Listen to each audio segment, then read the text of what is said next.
Isang mapagpalang hapon po sa buhay ng bawat isa sa atin. Muli, narito po tayo sa ating online Bible study sa Rema Philippines tuwing alas 4 po ng hapon. At tayo po ay may panibagong topic na sinimulan ni Pastor Maya kahapon at susundan po natin ngayon ng number 2. At ang topic po natin ay Don't Pet Your Sin. Kagaya po ng sinabi ni Pastor Maya kahapon sa atin mga kapatid, na ang kasalanan ay huwag nating alagaan sa ating buhay. Huwag natin itong i-feed o huwag natin itong paboran. Bakit? Kasi ang kasalanan ay nagdudulot sa tao ng tinatawag na kapahamakan. Ulitin ko lang po, ang topic natin is Don't Pet Your Sin. Dito po sa may Colossus chapter 3 verse 5, ang sabi po niya dito, kaya't patayin na ninyo ang mga pagnanasang makamundo, ang pakikiapid, karumihan, mahalay na simbuyo ng damdamin, masamang pagnanasa at ang kasakiman ng isang uri ng pagsamba sa Diyos-Diyosan.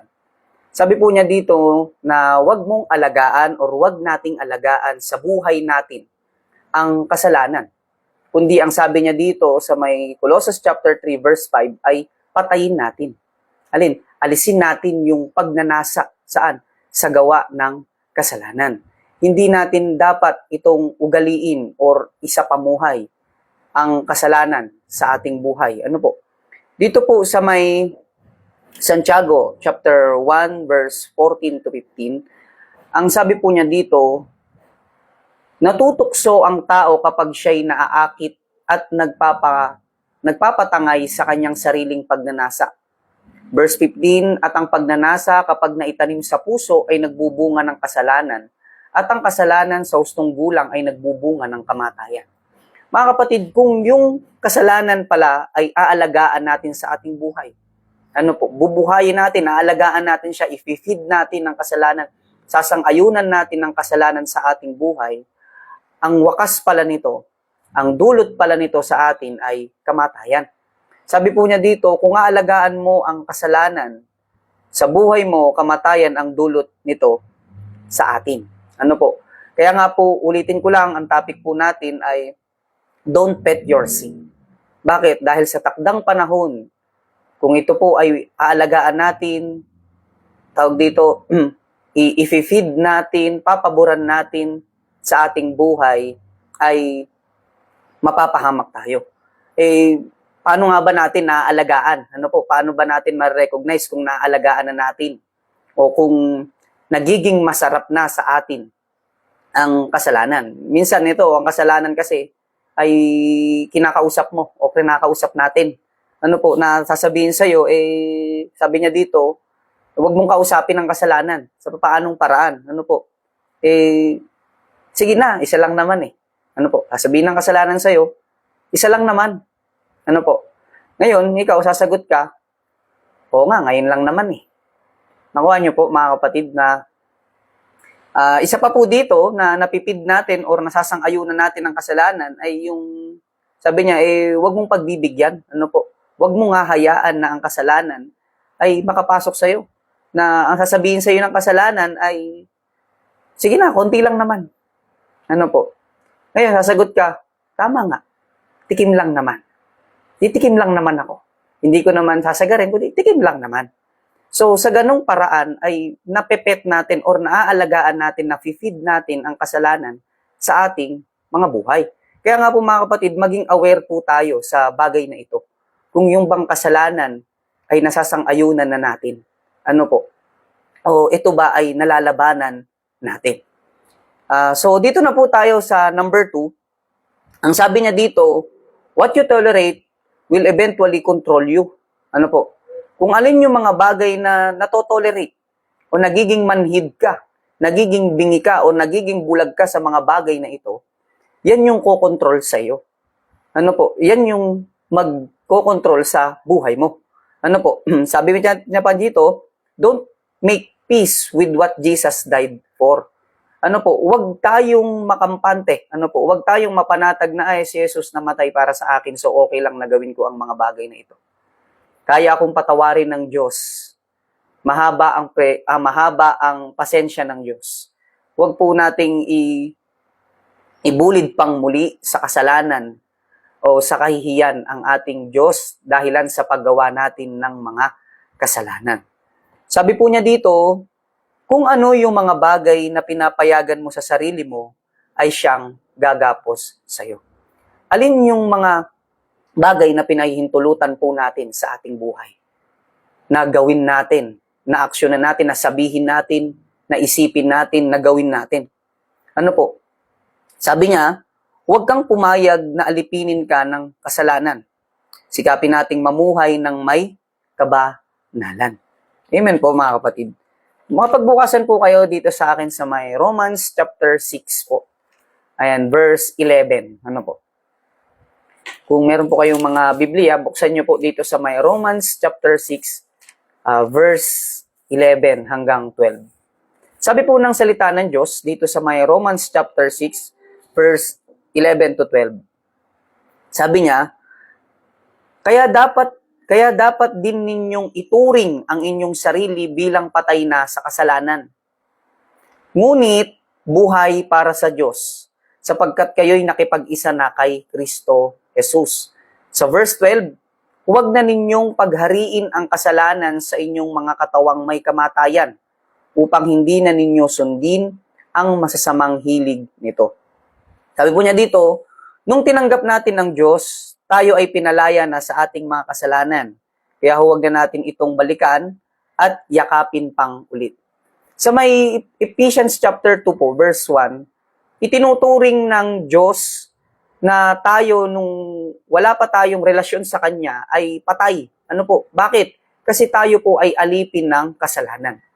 Pero nung araw na tayo po ay nagdesisyon na tanggapin si Jesus sa ating buhay bilang Diyos at tagapagligtas, hindi na tayo inaring patay ng Diyos. Bakit? Tayo ay inaring buhay na ng Diyos dahil tayo ay pinalaya na sa ating mga kasalanan. Pero nababahiran uli tayo ng kasalanan, nababahiran uli tayo ng dungis sa time na binabalikan natin muli kung alin yung buhay na pinalaya tayo ng Diyos. Ano po? Tayo ay pinalaya na sa anumang uri ng kasalanan. Tayo ay pinalaya na sa anumang uri o ng tanikala ng kaaway. Pero nagiging alipin pa rin tayo ng mga bagay na ito and every time na ito po ay ginugusto natin. Na natotolerate na sa atin ito na yung tipong mabait naman ang Diyos eh. Ano po, gagamit pa tayo ng mga Bible verse na ang Diyos ay mapagpatawad. So okay lang na gawin ko ito. Ano po, na nagiging manhid na tayo sa bagay na ito na nagiging, alam niyo po yung parang, na sa atin, normal na lang sa atin na gawin yung mga bagay na ito. Bakit? Kasi tayo ay kontrolado na ng mga bagay na ito. So, ang danger kasi mga kapatid, kung tayo ay kontrolado na ito, sa moment na gusto mo nang umalis dahil kontrolado ka na ng mga bagay na ito, o ng mga kasalanan na ito, hindi mo na magawang makaalis. Bakit? Kasi kontrolado ka na. Nakuha niyo po mga kapatid. So, bilang mga Kristiyano or bilang mga mananampalataya, mga tagasunod, disipulo ng Diyos, importante at mahalaga na tayo ay hindi alipin ng kasalanan. Hindi tayo alipin ng mundong ito.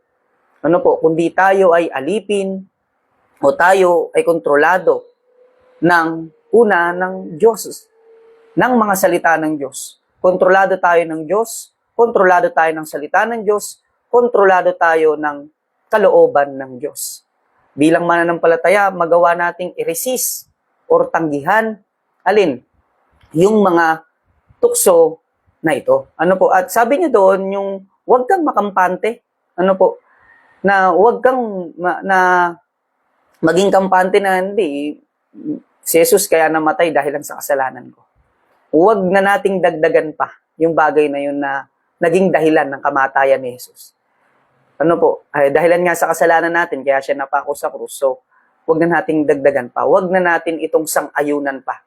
Dahil minsan pa ay pinalaya na tayo ng Diyos sa bagay na ito. Nakuha po ninyo mga kapatid. So, ulitin ko lang po, sabi niya dito, huwag na ninyong paghariin ang kasalanan sa inyong katawang may kamatayan upang hindi na ninyo sundin ang masamang hilig nito. So dapat, ulitin ko lang, hindi na tayo kontrolado ng kasalanan, hindi na tayo alipin ng kasalanan. Alam nyo po, kapag sinabi kang kontrolado, alam nyo po ba yung baka po kasi kapag yan ay tinalian at yan ay malikot pa, hindi pa sanay sa tali, tinatalian siya sa ilong. So, para madali siyang mapasunod. Ano po, na pag hinatak yung tali na yun, kung dadalhin ka nung may-ari sa'yo sa kanan, susunod ka, magagawa kang sumunod. Bakit? Nakatali ka sa ilong. Kung dadalhin ka sa kaliwa, makakasunod ka rin. Bakit? Nakatali ka sa ilong. Sabi po niya dito, mga kapatid, huwag na ninyong paghariin ang kasalanan. Ano po? Na kapag kasi ang kasalanan ang naghahari sa buhay natin, mga kapatid, kahit saan ka, kahit saan tayo tangayin ng kasalanan, madali niya tayong napapasunod.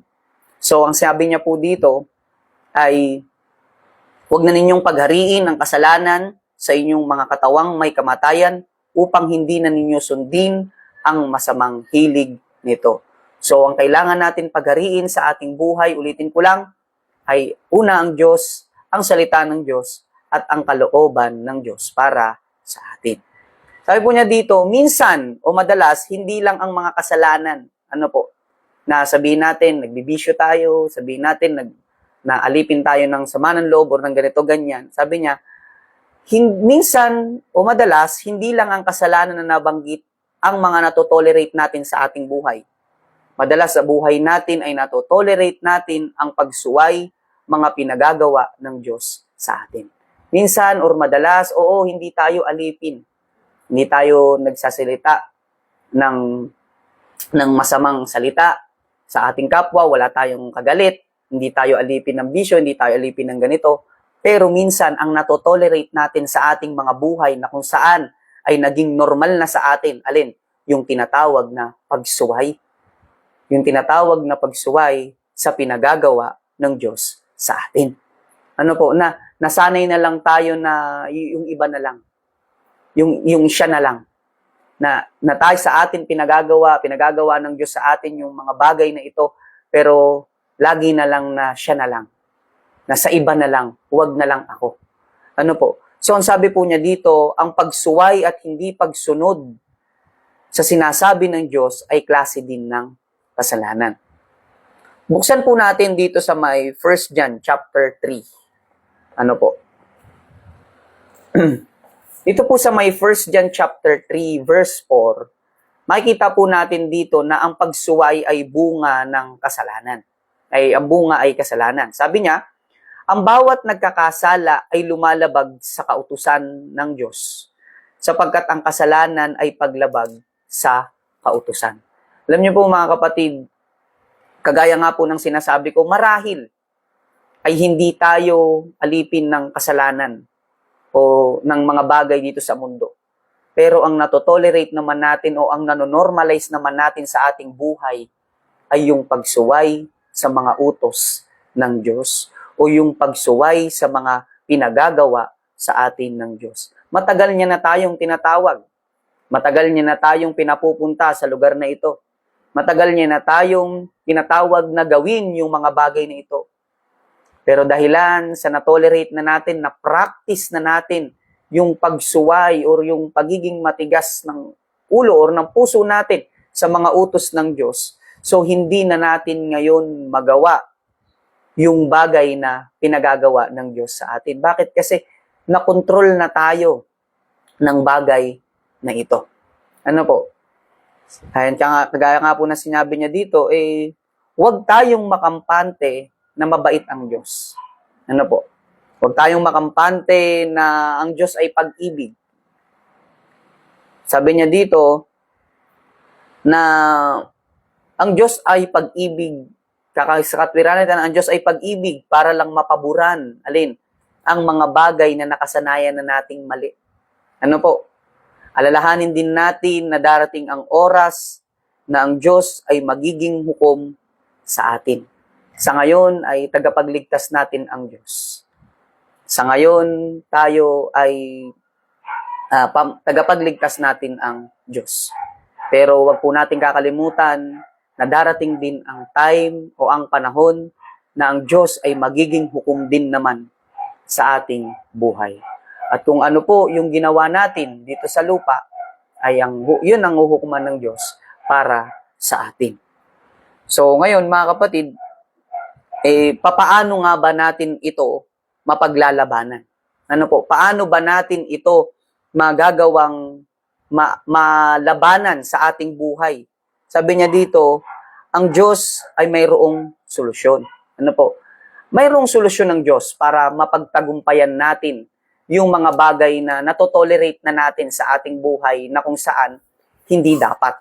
Kung meron man dapat tayong kumontrol sa buhay natin, ito nga ay ang mga salita ng Diyos. Sabi po niya dito sa may Mateo chapter 26, verse 41. Ayan. Sabi po niya dito, magbantay kayo at manalangin. Ano po? Sabi niya, upang huwag kayong madaig ng tukso. Ang espiritu'y nakahanda, ngunit ang laman ay mahina. Isang solusyon na ibinigay sa atin ng Diyos upang hindi natin makampihan o hindi natin maalagaan. O hindi natin matolerate yung mga kasalanan sa buhay natin. Ang sinasabi po niya dito ay manalangin. Lagi naman akong nananalangin. Pero bakit nagagawa ko pa rin? Marahil, kapatid, siguro yung pananalangin natin ay yung masabi lang na nag-pray. Pero hindi kasi ganun. Ang mataimtim na panalangin ay magtutulak sa'yo para gawin yung mga pinagagawa ng Diyos. Pero ang panalangin din ang magtutulak sa'yo para labanan ang mga tukso na gustong ipagawa sa'yo ng dyablo.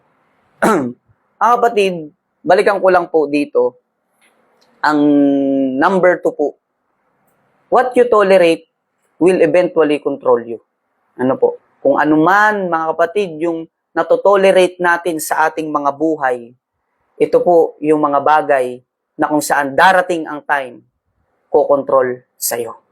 Ano po? Na hindi mo na magawang makaalis.